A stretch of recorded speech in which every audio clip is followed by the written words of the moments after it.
오늘은 성도님들과 히브리서 10장을 살펴보고자 합니다. 오늘 말씀의 제목은 그리스도의 더 나은 제사입니다. 제목이 뭐라고요? 네, 그리스도의 더 나은 제사. 잠깐 지난 시간까지 말씀드린 내용을 복습을 하자면 우리 주 예수 그리스도의 사역은 위대하십니다. 그 이유가 7장에서는 그리스도께서 가지신 제사장 직분은 더 나은 직분이시기 때문에 8장에서는 그리스도의 더 나은 언약에 대해서 말씀하고 계시고 지난 시간에 9장에서 그리스도의 더 나은 성소에 대해서 살펴봤죠. 이번 시간에는 10장에서 그리스도의 더 나은 제사. 그렇기 때문에 그리스도의 사역은 어, 어, 구약의 사역보다도 훨씬 더 위대한 것입니다. 10장이 좀 길죠. 그래서 다는 살펴보지 못하고 25절까지 오늘 살펴보기로 원하는데 10장을 먼저 세 부분으로 나누면 1절에서 4절까지는 구약의 제사에 대해서 말씀하고 있어요. 구약의 제사가 그림자일 뿐이고 또 온전하게 할 수 없고 죄를 없이 할 수 없는 그러한 연약하고 불완전한 제사였다는 것에 대해서 말씀하고 있습니다. 1절에서 4절이 구약의 제사. 두 번째로 5절에서 18절까지는 이제 그리스도의 더 나은 제사에 대해서 말씀하고 있습니다. 그리고 19절에서 25절까지 우리가 취해야 할 태도에 대해서 말씀하고 있습니다. 먼저 10장 1절부터 25절까지 좀 길지만요. 한번 읽어보도록 하겠습니다. 교도가도록 하겠습니다.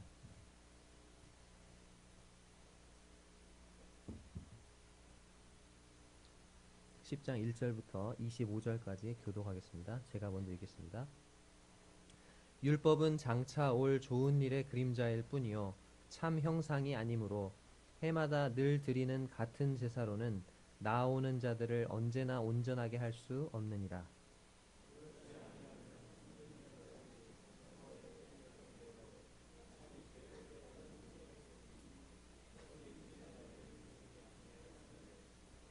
그러나 이 제사들에는 해마다 죄를 기억하게 하는 것이 있나니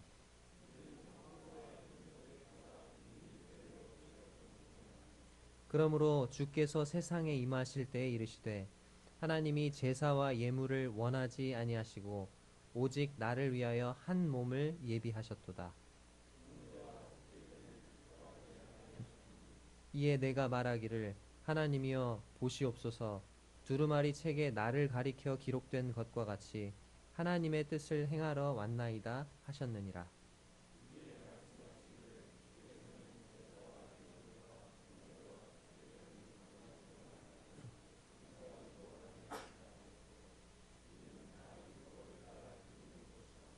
그 후에 말씀하시기를 보시옵소서 내가 하나님의 뜻을 행하러 왔나이다 하셨으니 그 첫째 것을 패하심은 둘째 것을 세우려 하심이라.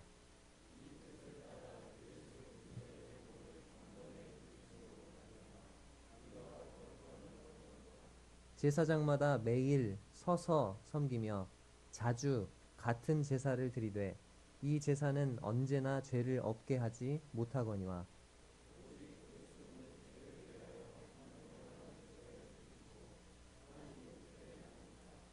그 후에 자기 원수들을 자기 발등상이 되게 하실 때까지 기다리시나니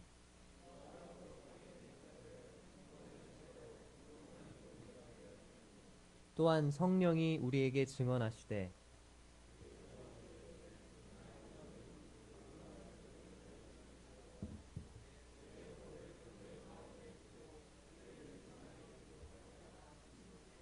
또 그들의 죄와 그들의 불법을 내가 다시 기억하지 아니하리라 하셨으니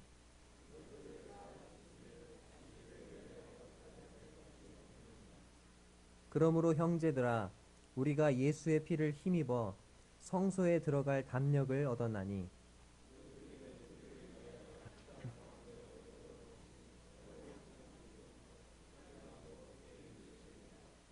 또 하나님의 집 다스리는 큰 제사장이 계심에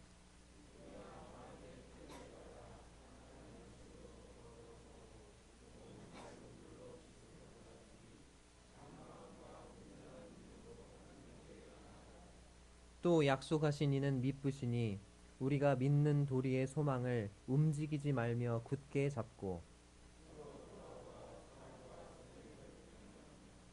모이기를 패하는 어떤 사람들의 습관과 같이 하지 말고 오직 권하여 그날이 가까움을 볼수록 더욱 그리하자. 네, 여기까지 읽었습니다.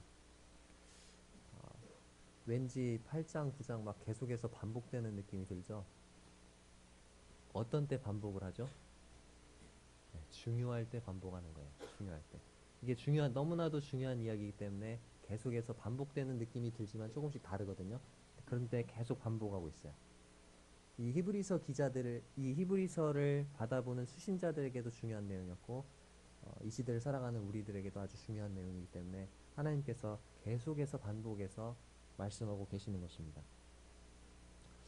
먼저 1절에서 4절까지는 구약의 제사에 대해서 말씀하고 있습니다. 1절을 보면 율법은 장차올 좋은 일의 그림자일 뿐이요, 이렇게 말씀하고 있습니다. 장차올 좋은 일이 무엇입니까? 예수 그리스도시죠. 예수 그리스도가 바로 장차올 좋은 일이에요. 율법은 그냥 그림자일 뿐입니다. 참 형상이 아닙니다. 참 형상, 즉 실체는 누구십니까? 바로 예수 그리스도신 거예요. 그래서 해마다 늘 드리는 같은 제사로는 나오는 자들을 언제나 온전하게 할 수 없다고 말하고 있습니다. 여기서 해마다 늘 드리는 같은 제사가 나오는데, 해마다 늘 계속 같은 제사를 드렸다는 것은 그 제사가 완전한 제사였다는 거예요? 불완전한 제사였다는 거예요? 일이 끝났다는 거예요? 아직도 덜 끝났다는 거예요? 덜 끝나니까 계속 드리는 거죠. 불완전한 제사였음을 나타냅니다. 2절을 보시면 그렇지 아니하면 섬기는 자들이 단번에 정결하게 되어 다시 죄를 깨닫는 일이 없으리니 어찌 제사 드린 일을 그치지 아니하시리요. 만약에 구약에서 짐승의 피를 가지고 드렸던 그 제사가 완전한 제사였다, 사람들을 온전하게 해주고 죄를 없이 해주는 그런 완벽한 제사였다면 제사 드리는 일이 그쳤을까요? 아니면 계속 제사를 드렸을까요? 그쳤을 것입니다. 근데 그쳤을까요? 안 그쳤을까요? 그치지 않았다는 것은 그것이 완벽한 제사였습니까? 불완전한 제사였습니까? 네, 불완전한 제사였다는 것입니다. 3절에 보시면 이 구약에서 짐승의 피로 드렸던 제사들은요, 무엇을 기억나게 했어요? 해마다 무엇을 기억하게 하는 것이 있습니까? 네, 죄를 기억하게 했어요. 자, 한번 생각해 보십시오. 7월 10일이 됐어요.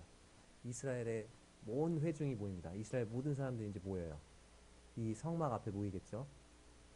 이 대속제일이 돼서 이제 대제사장이 염소와 송아지의 피를 가지고 이제 지성소로 1년에 한 번 들어가잖아요.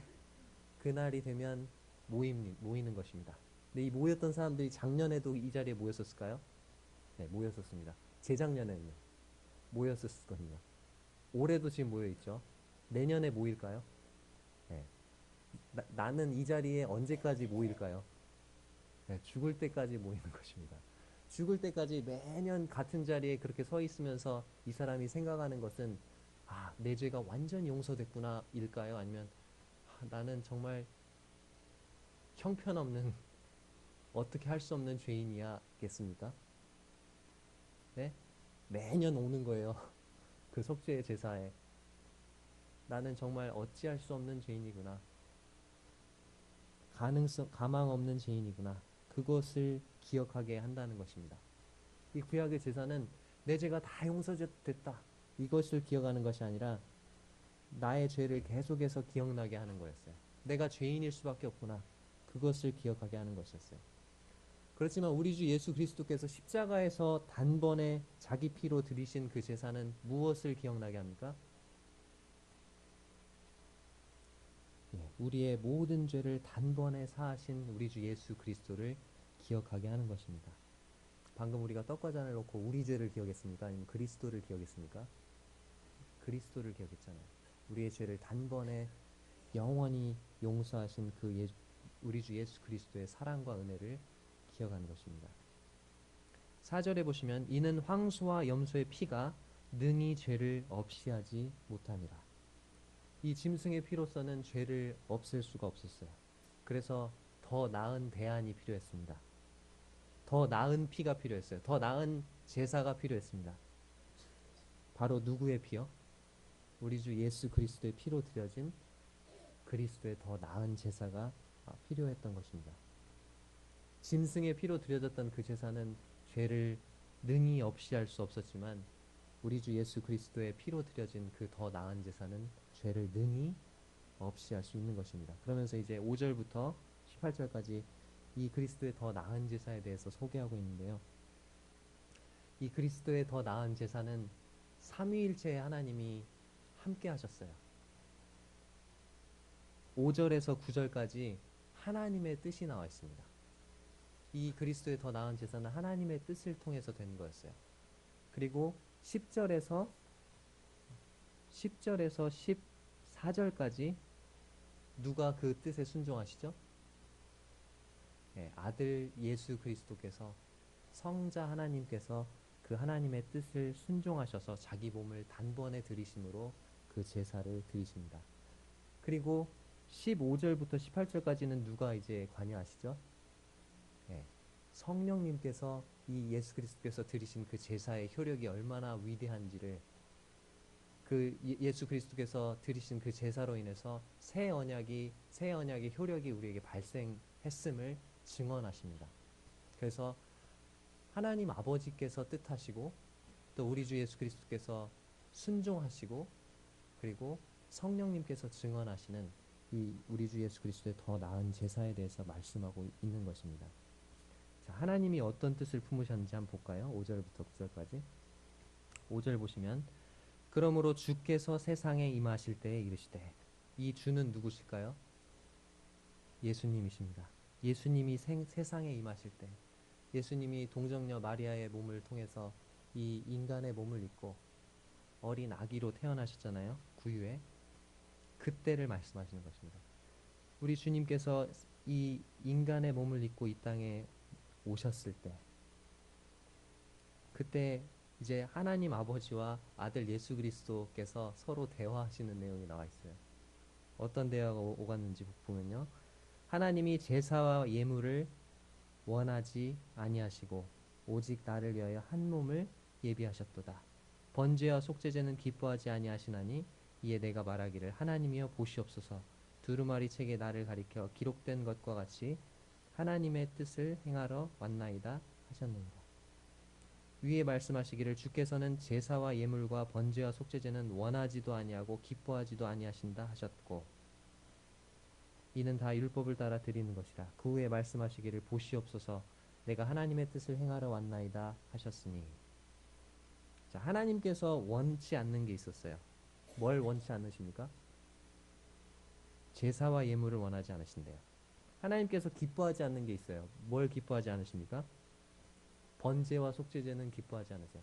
하나님은 제사와 예물, 번제와 속죄제는 원하지도 아니하시고 기뻐하지도 아니하신다고 하셨어요. 하나님이 원하시는 것은 뭘까요? 하나님이 기뻐하시는 건 뭘까요? 하나님이 원하시고 기뻐하시는 그 뜻은 뭘까요? 그 뜻을 위해서 하나님이 예비하신 게 5절에 나와 있는데 그것은 한 몸을 예비하셨어요. 누구를 위해서요? 예수님을 위해서. 그게 하나님의 뜻이었어요. 하나님의 뜻을 한번 살펴보겠습니다. 여기 손을 넣으시고 이사야서 53장 10절입니다.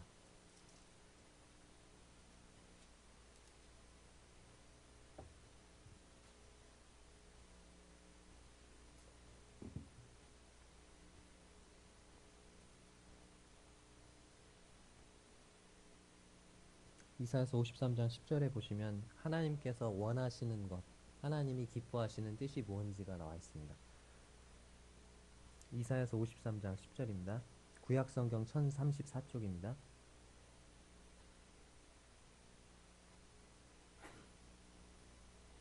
이사야서 53장 10절입니다. 네, 같이 한번 읽어보겠습니다. 시작. 여호와께서 그에게 상함을 받게 하시기를 원하사 질고를 다하게 하셨은즉 그의 영혼을 속건 제물로 드리기에 이르면 그가 씨를 보게 되며 그의 날은 길 것이요 또 그의 손으로 여호와께서 기뻐하시는 뜻을 성취하리로다.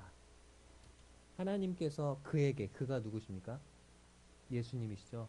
하나님이 자기 아들 예수님, 외아들 예수 그리스도에게 원하셨던 게 있어요. 무엇을 받는 걸 원하셨습니까? 네, 상함 받기를 원하셨어요. 하나님은 자기 아들 예수 그리스도께서 상하기를 원하셨어요. 부모 중에서 자기 자식이 상함 받기를 원하는 부모가 있습니까? 없습니다. 근데 하나님께서는 아들 예수 그리스도께서 상함 받기를 원하셨어요. 또 뭘 당하게 하셨어요? 질고를 당하게 했어요. 질고는 고통을 말하는 거죠. 고통받기를 원하셨어요. 그리고 그의 영혼을 무엇로 드리기에 이르면요. 예, 우리 주 예수 그리스도의 영혼을 속건제물로 드리기를 원하셨어요. 그 결과 어떤 일이 일어났습니까? 그가, 예수님이 뭘 보게 됐어요? 씨를 보게 됐어요. 자, 제가 만약에 결혼을 하지 않고 죽는다 그럼 제 씨를 볼 수 있습니까? 제 후손 자녀를 볼 수 있습니까? 없죠. 근데 특이하게도 주님은 죽으심으로 씨를 보십니다. 그 씨가 누구죠? 바로 우리들이잖아요. 이 자리에 계신 성도님들입니다. 주님은 죽음으로써만이 그 씨를 보실 수 있는 분이시죠.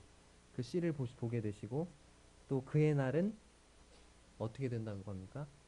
길 것이요. 제가 빨리 죽으면은 날이 짧습니까? 깁니까?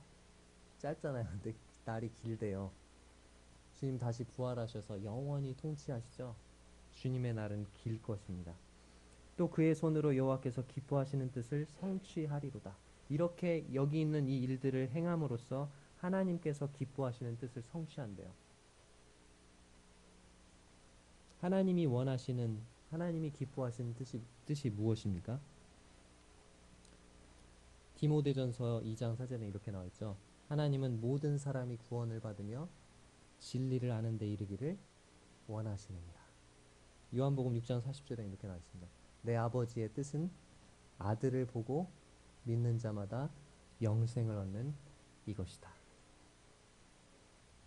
예수 그리스도께서 십자가의 죽으심으로 더 나은 제사를 드리시는 것. 그래서 우리가 구원받는 것이 하나님이 원하시고 기뻐하시는 뜻이었어요. 그 뜻을 이루기 위해서 하나님께서 준비하신 게 뭐라고요? 예비하신 게 한 몸이었어요. 그리스도께서 이 땅에 임하실 때 입게 되실 몸이시죠. 그리고 그리스도께서는 그 아버지의 뜻을 행하기 위해서 기꺼이 그 몸을 입고 이 땅에 오신 거예요. 그리고 더 나은 제사를 드리심으로 9절 마지막 부분에 보시듯이 그 첫째 것을 폐하시고 둘째 것을 세우신 것입니다. 약간 하울링이 있습니다.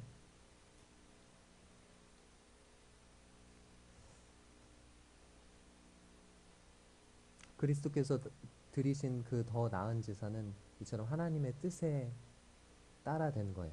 그리고 이제 10절에서 14절까지 예수 그리스도께서 어떻게 그 뜻에 순종하셨는지가 나옵니다. 10절을 읽겠습니다. 이 뜻을 따라 예수 그리스도의 몸을 단번에 들이심으로 말미암아 우리가 거룩함을 얻었노라. 이 뜻이 바로 누구의 뜻입니까? 네, 하나님 아버지의 뜻이죠. 그 뜻에 우리 주님 십자가에 죽으시기까지 순종하셨어요. 자기 몸을 기꺼이 내어주셨습니다. 그 몸을 단번에 들이셨어요. 그래서 우리가 무엇을 얻었습니까? 무엇을 얻었다고 되어 있습니까? 네, 거룩함을 얻을 것이다예요. 얻었노라예요. 얻었노라. 거룩함을 얻었노라. 우리는 예수 그리스도께서 자기 몸을 십자가에 단번에 들이신 그 순종을 통해서 거룩함을 얻게 되었습니다. 그래서 거룩함을 얻었다는 말은 완전 성화주의자들 있죠. 완전 성화주의자들은 뭐라고 얘기하냐면 우리가 구원받으면 완전히 성화된다. 완전히 거룩하게 되기 때문에 더 이상 죄를 짓지 않는다. 이렇게 얘기를 하거든요. 그 말이 맞는 말이에요? 틀린 말이에요? 구원을 받는다고 죄를 짓지 않습니까? 그건 아니죠. 전혀 죄를 짓지 않는 말은 틀린 말입니다. 우리의 신분이 예수 그리스도를 믿는 순간 마귀의 자식에서 하나님의 자녀로 바뀐다는 말입니다. 신분과 상태에 대해서 잠깐 말씀을 드리면 우리가 제가 이렇게 제 손을 한번 봐보세요. 자, 지금 이렇게 있는데 우리가 구원받을 때 마귀의 자식에서 누구의 자녀로요? 하나님의 자녀로 신분이 어떻게 변화돼요? 갑자기 확 올라가죠? 그렇게 변화되죠? 그런데 나의 상태는요? 나의 상태는 별로 구원받은 지 얼마 안 된 상태에서는 이 구원받지 않은 사람하고 별 다를 바가 없어요. 그렇지만 하나님의 말씀 가운데 또 성도들 교제 가운데 가면서 차츰차츰 누구를 닮아가죠? 예수님을 닮아갑니다. 그러면서 이게 점점점 이 간격이 어떻게 됩니까? 줄어들죠? 신분은 쭉 그대로잖아요. 변치 않잖아요. 근데 상태는 어떻게 돼요? 점점 변화되죠? 이걸 성화라고 하죠? 그렇게 돼서 이제 나중에 주님 다시 우리가 만나게 될 때 우리가 영화로운 몸을 입게 되면 이 신분과 상태가 어떻게 되죠? 일치가 됩니다. 네, 네, 아멘 해주셔서 감사합니다. 마치 어, 결혼을 한 어떤 남자가 갑자기 아기가 태어났어요. 그러면 아기가 태어난 순간 그 남자는 누가 되죠? 아버지가 되죠. 아버지가 돼서 신분은 뭐예요? 아버지인데 상태는요. 기저귀 잘 갈아요? 아기를 잘 씻길까요? 아이를 잘 볼 수 있을까요? 근데 그게 이제 세월이 점점 지나면서 이 아버지가 아버지다운 아버지, 그죠? 그런 아버지로 변화되는 것입니다. 그 신분에 맞는 상태가 되는 것이죠. 그런 의미에서 우리가 그렇게 거룩함을, 우리의 신분이 변화됐다는 것을 말씀하고 있습니다. 11절을 보시면 11절에는 구약의 제사에 대해서 말씀하고 있습니다. 구약의 제사가 어떤 제사였는지.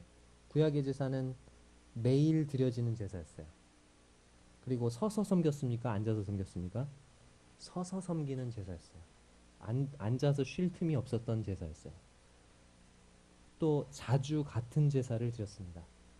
그런데 그 제사들은 죄를 없게 했어요? 하지 못했어요? 네, 죄를 없게 하지 못하는 제사였습니다. 이게 구약의 제사의 연약함입니다. 근데 12절 그리스도의 더 나은 제사는 어떻습니까? 자, 몇 번 드렸습니까? 죄를 위하여 영원한 제사 뭐라고 되어 있습니까? 한 영원한 제사잖아요. 한 번 드렸어요. 죄를 위해서 한 번의 제사만이 필요했다는 것입니다. 반복이 불필요하죠. 그리고 영원한 제사입니다.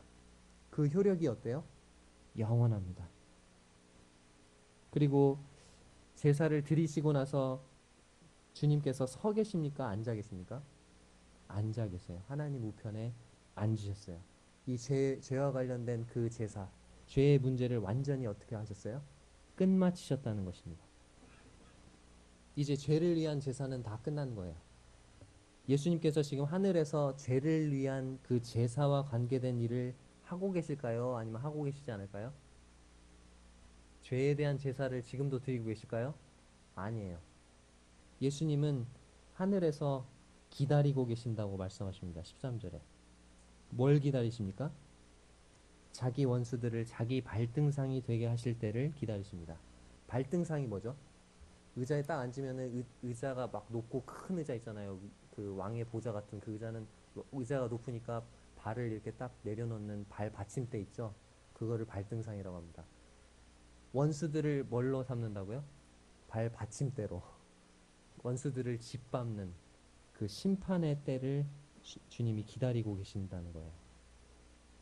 심판의 때가 올 것입니다. 그러나 지금은 심판의 때입니까? 은혜의 때입니까? 은혜의 때예요. 혹시 아직 이 자리에 하나님의 은혜를 경험하지 못하신 분이 계신가요? 구원의 문제를 미루지 마십시오. 성경에서는 말합니다. 바로 지금이 은혜 받을 만한 때요. 구원의 날이라고 말씀하십니다. 구원의 문제를 미루지 마시기 바랍니다. 14절을 보시면 그가 거룩하게 된 자들을 한 번의 제사로 영원히 온전하게 하셨느니라. 우리의 신분을 거룩하게 변화시켜 주셨을 뿐만 아니라 영원히 어떻게 하셨다고요? 온전하게 하셨어요. 온전하다. 하나님 앞에 흠이 없다. 처벌할 죄가 없다. 너는 의인이다. 라는 거죠. 하나님 앞에, 그래서 우리가 하나님 앞에 당당히 나아갈 수 있도록 해주시는 것입니다. 이것이 우리 주님이 순종하셔서 드리신 그 더 나은 제사였어요. 이 제사에 대해서 이제 성령님께서 15절에서 18절까지 뭐라고 증언하실까요?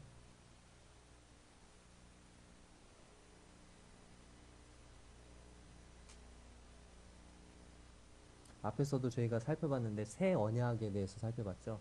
옛 언약과 다른 새 언약. 그 새 언약의 효력이 우리에게 이루어졌다는 것을 성령님께서 증언하십니다. 그 새 언약의 내용이 16절과 17절과 18절에 나와 있는데요. 16절에서 첫 번째 뭘 말씀하십니까? 내 법을 그들의 마음에 두고 그들의 생각에 기록하리라. 그 다음에 17절에서는 두 번째 뭘 말씀하십니까? 그들의 죄와 그들의 불법을 내가 다시 기억하지 아니하리라. 그 다음에 18절에서는 이것들을 사하셨은즉 다시 죄를 위하여 제사 드릴 것이 없느니라.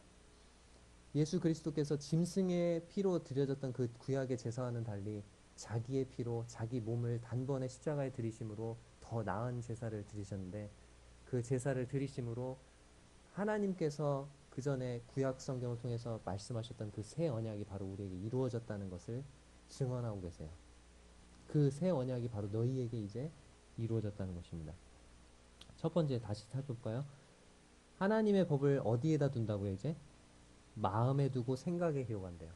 옛 언약 때는 하나님의 언약을 어디다 기록했습니까? 네, 돌판에 새겼어요.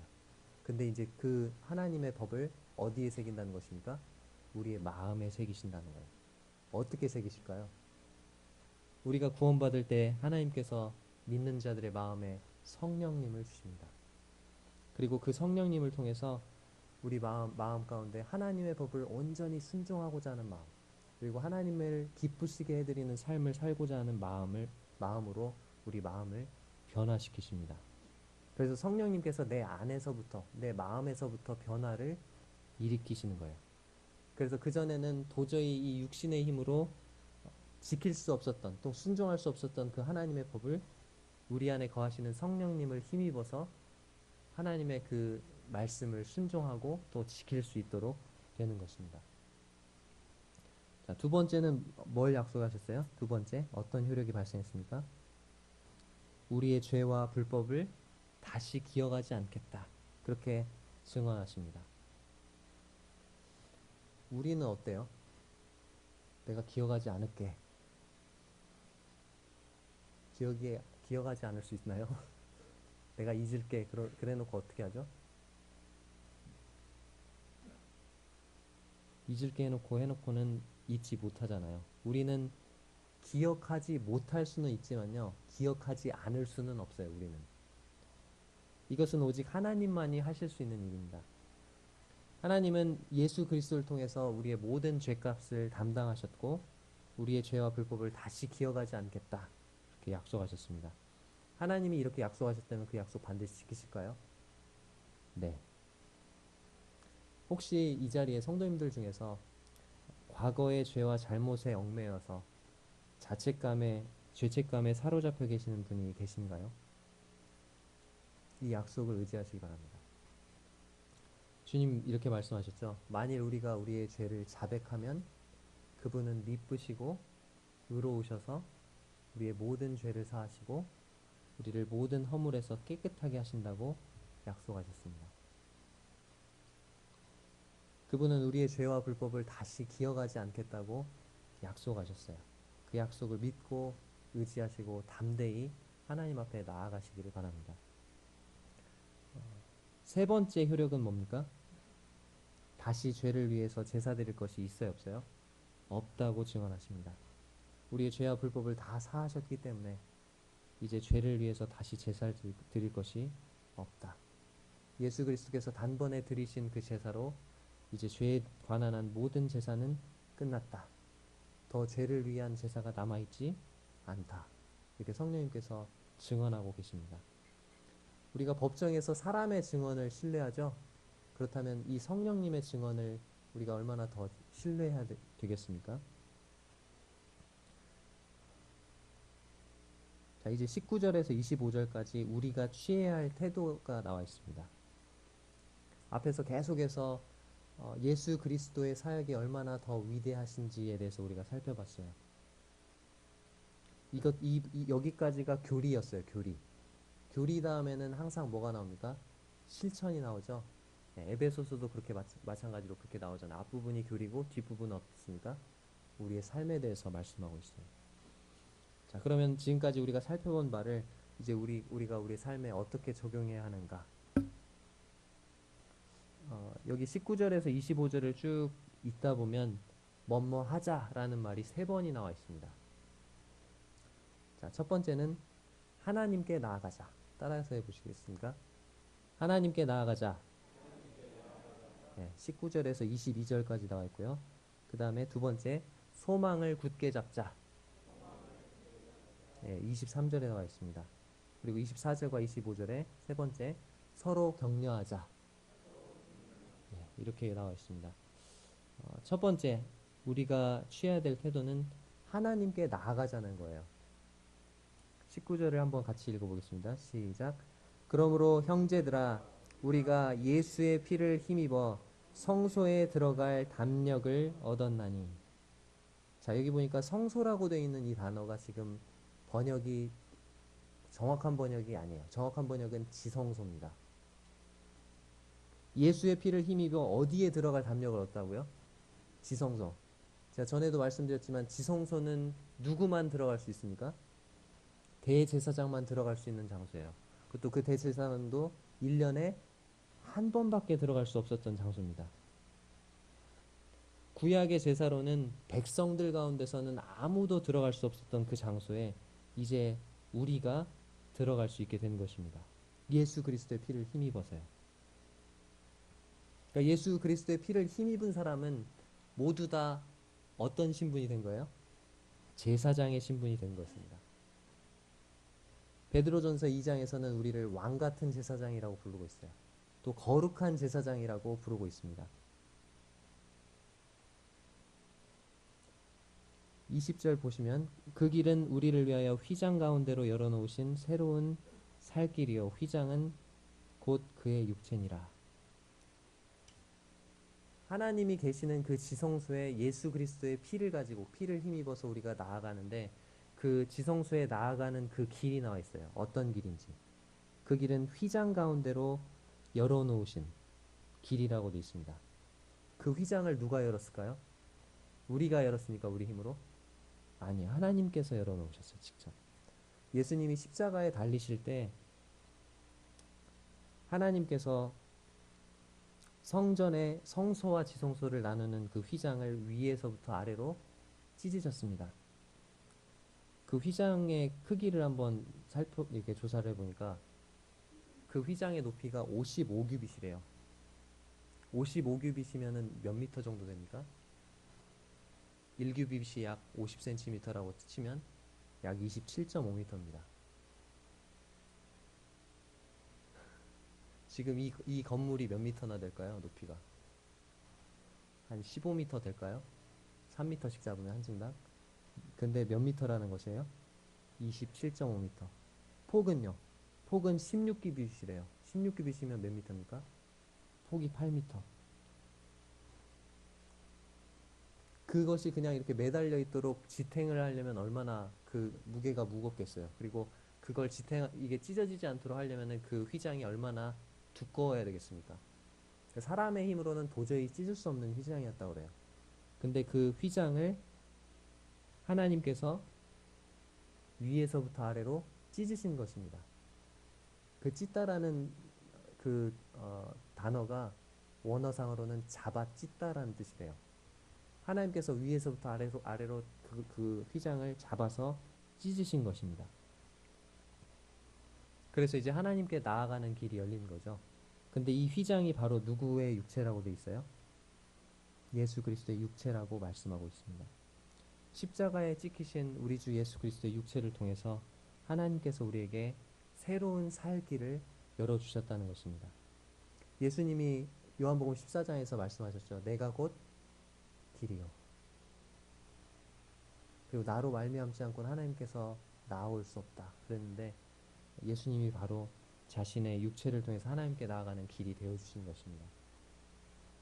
새로운 길이에요. 그 길은 지금까지 경험해 보지 못한 전혀 새로운 길입니다. 그리고 살 길이에요. 죽을 길이 아닙니다.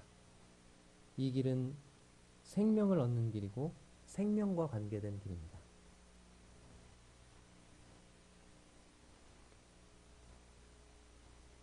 우리가 하나님이 계시는 그 지성소에 담대히 나아갈 수 있도록 하나님께서 새로운 살 길을 열어주셨어요. 근데 그거 말고도 하나님께서 우리에게 또 한 가지 해주신 게 있는데 그게 21절에 나와 있습니다. 또 하나님의 집 다스리는 큰 제사장이 계시네.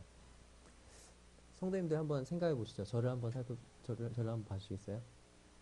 지금까지 저기 좀 가기가 꺼려지는 장소가 있어요. 무서운 장소예요.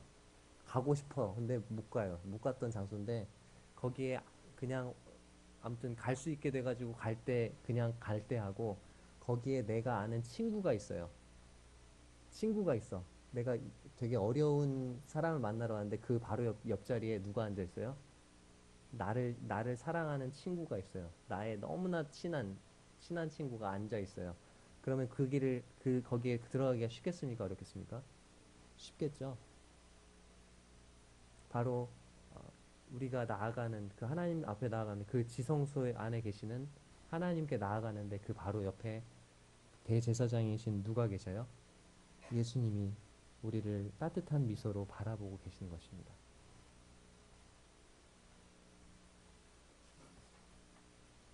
그러니 우리에게 뭐라고 말씀하세요? 22절에 하나님께 나아가자.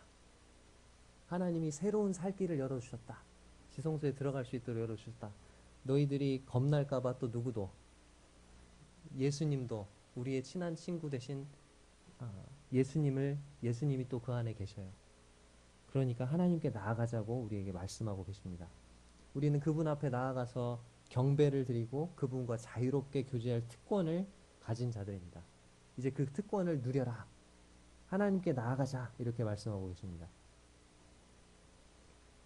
22절에 보시면 이 큰 제사장이 해주신 일이 나와 있는데 우리의 대제사장이신 예수님께서 우리에게 해주신 일이 두 가지가 있어요.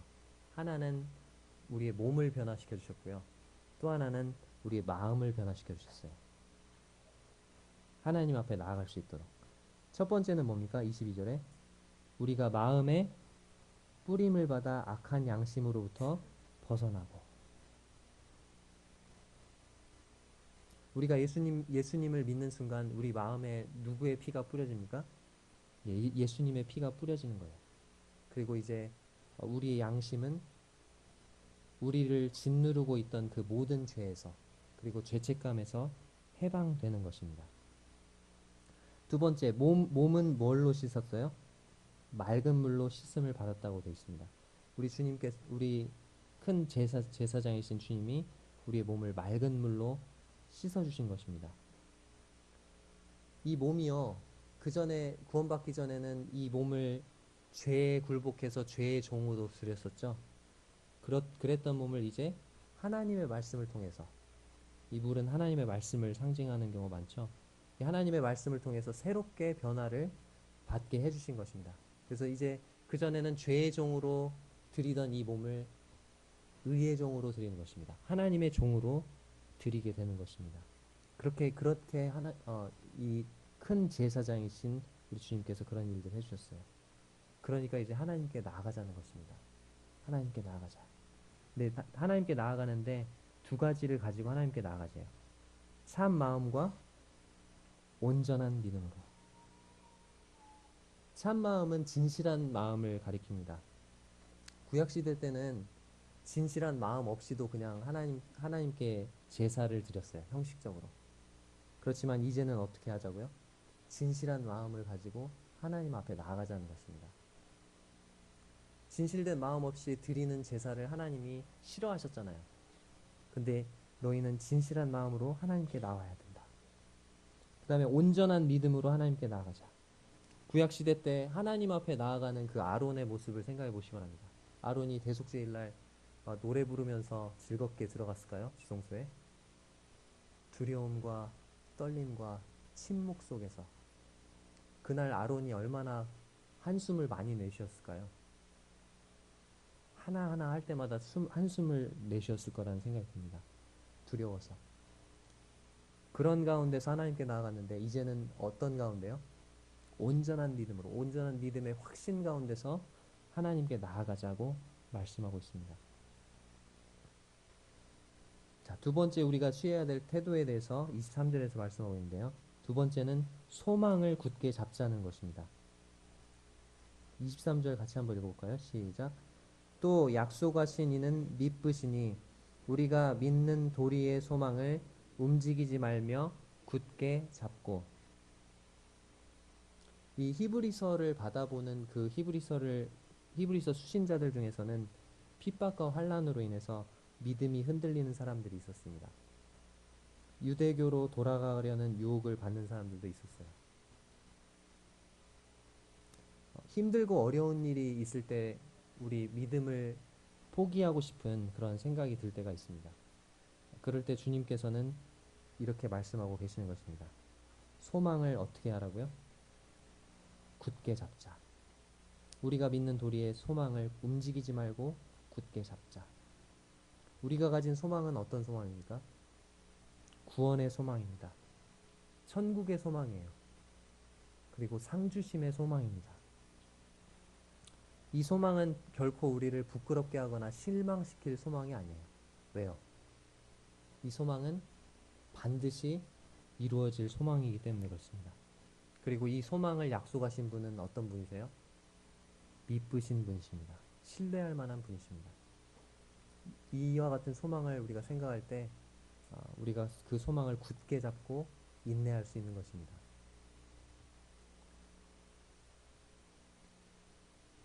세 번째 우리가 취해야 될 태도에 대해서 24절과 25절에서 말씀하고 있는데요.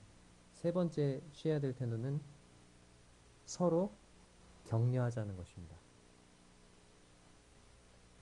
지금 앞에서 계속해서 뭐뭐하자, 뭐뭐하자, 뭐뭐하자 그렇게 말씀하고 있죠. 뭐뭐하자는 청유형이라고 그래요. 청유형. 근데 명령형은 어떻게 말합니까? 뭐뭐해라, 뭐뭐해라 이렇게 얘기하죠. 뭐뭐해라 하고 뭐뭐하자의 차이점이 뭐죠?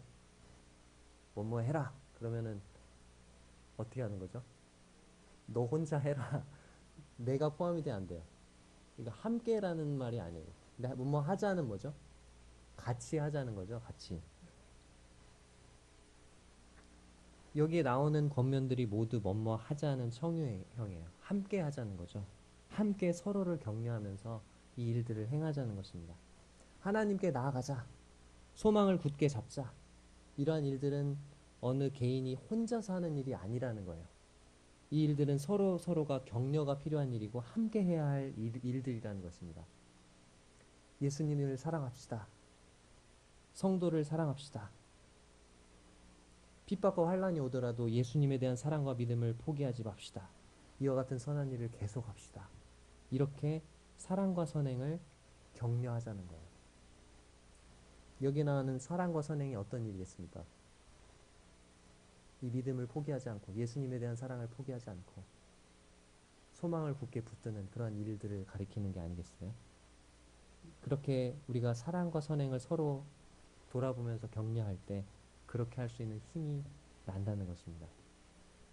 또 무엇을 격려해야 됩니까? 25절에 모이기를 패하는 어떤 사람들의 습관과 같이 하지 말고 오직 권하여 그날이 가까움을 볼수록 더욱 그리하자. 모이기를 패하지 않도록 격려하자는 거예요. 여기에 패한다는 말이 나와 있는데 패한다는 말은 다른 이제 번역 성경을 살펴보면 포기한다. 그리고 그만둔다. 그렇게 나와 있습니다. 그러니까 모이기를 포기하지 말자는 거예요. 모이기를 그만두지 말자는 거예요. 아까도 말씀드렸지만 이 히브리서를 받아보는 이 교회 안에 모이기를 포기하고 그만두는 사람들이 있었어요. 이 사람들은 왜 모이기를 포기했을까요? 네. 핍박과 환난 때문에 그랬습니다. 그 사람들은 입술로는 예수님을 믿는다고 시인했던 사람들이에요. 근데 이제 예수님 때문에 핍박과 환난이 오니까 이제 유대교로 돌아가려는 유혹을 받고 있었어요. 그 사람들은 진정으로 거듭난 적이 없는 사람들이었습니다. 그래서 그 사람들이 어떻게 한 것입니까? 어느 날 모이기를 포기한 거예요. 모이기를 그만둔 것입니다. 그리고 그리스도인들이 모이는 그 모임에 모이기를 포기하고 다시 유대인의 회당에 나간 것입니다. 진정으로 거듭난 그리스도인이라면 그렇게 해야 되나요? 그렇게 하지 말아야 되나요? 그렇게 하지 말라는 것입니다. 그날이 가까울수록, 우리 주님이 오실 그날이 가까울수록 더욱더 모이기를 포기해서는 안 된다고 말씀하고 있습니다. 왜 그럴까요? 지금 환난과 핍박이 와요. 모이기를 포기하고 싶어요. 근데 주님이 오실 날이 어떻다고요? 가깝다고요? 멀다고요? 가까우면은 지금 이 처한 환난과 위기와 어려움이 금방 끝날까요? 아니면 아직도 멀었을까요? 금방 끝나니까 주님이 오실 날이 가까울수록 우리가 모이기를 포기하고 그만둬서는 안 된다는 것입니다. 오늘 말씀을 정리해 보겠습니다. 10장 1절에서 4절까지 첫 번째로 뭐에 대해서 말씀하고 있습니까? 구약의 제사에 대해서 말씀하고 있어요. 그림자에 불과했던, 죄를 없이 하지 못했던, 사람들을 온전하게 만들 수 없었던 연약하고 불완전한 제사에 대해서 말씀하셨습니다. 그리고 두 번째로 그리스도의 더 나은 제사에 대해서 5절에서 18절까지 말씀했습니다. 예수 그리스도의 제사가 더 나은 제사인 이유는 뭐죠? 성부 하나님이 뜻하셨고 성자 바로 아들 예수 그리스도께서 그 뜻에 순종하셨고, 그리고 성령 하나님께서 우리 주 예수 그리스도께서 드리신 그 더 나은 제사의 효력에 대해서 증언하고 계시기 때문에 더 나은 제사인 것입니다. 세 번째는 뭡니까? 세 번째로 19절에서 25절까지 우리가 취해야 될 태도에 대해서 말씀하고 있습니다. 세 가지를 말씀드렸죠. 첫 번째는 뭡니까? 하나님께 나아가자는 것입니다. 두 번째는 소망을 굳게 잡자는 것입니다. 세 번째는요, 서로를 격려하자는 것입니다. 우리 남원교회 성도님들이 우리 주님께서 우리를 위해서 완성해 주신 이런 사역들을 묵상하면서 하나님께 더욱더 나아가시고 또 소망을 굳게 붙들고 서로의 사랑과 선행을 격려하는 그런 성도님들이 되시기를 바랍니다. 이상으로 말씀 마치겠습니다. 감사합니다.